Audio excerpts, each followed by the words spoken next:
और फिर राजकुमार ने राजकुमारी से शादी कर ली और वो खुशी खुशी रहने लगे।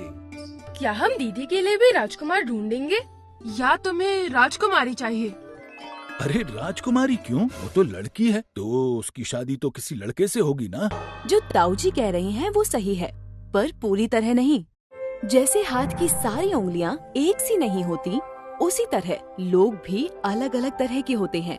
उनकी जेंडर पहचान और यौनिक रुझान का अलग होना उतना ही स्वाभाविक है। आमतौर पर जन्म के समय यौनांगों के बाहरी संरचना के आधार पर पुरुष या स्त्रीलिंग एक लेबल के जैसे निर्धारित कर दिया जाता है।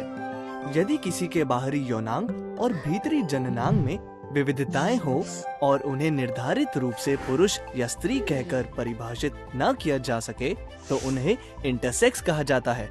जेंडर पहचान हमारी अनुभूति के आधार पर महसूस की हुई अंतर्निहित भावना है कि हम स्वयं को स्त्री या पुरुष या दोनों का मिश्रण या फिर ना ही स्त्री और ना ही पुरुष महसूस करते हैं, और इस अनुभूति को हम किस प्रकार हाव भाव, पहनावे या श्रृंगार आदि से अभिव्यक्त करते हैं।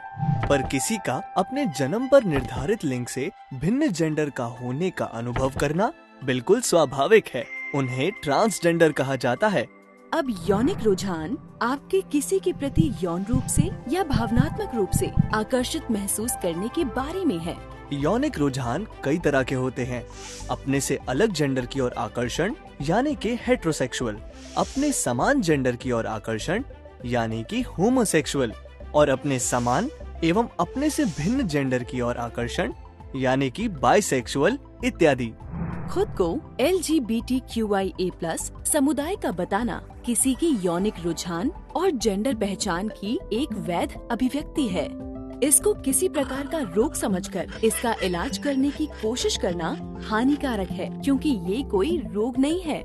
हिजरा शब्द उन लोगों के समुदाय को संदर्भित करता है जिन्हें जन्म के समय पुरुष लिंग का लेबल दिया गया था, लेकिन जो पुरुषों के रूप में अपने जेंडर की पहचान नहीं करते, या जो लोग इंटरसेक्स हैं, और इसमें वे लोग भी शामिल हो सकते हैं जिनका बधिया हुआ है। कोई हमसे या हमारी समझ से कितना ही अलग क्यों ना हो, ये बहुत जरूरी है कि हम एक दूसरे का सम्मान और समर्थन करें।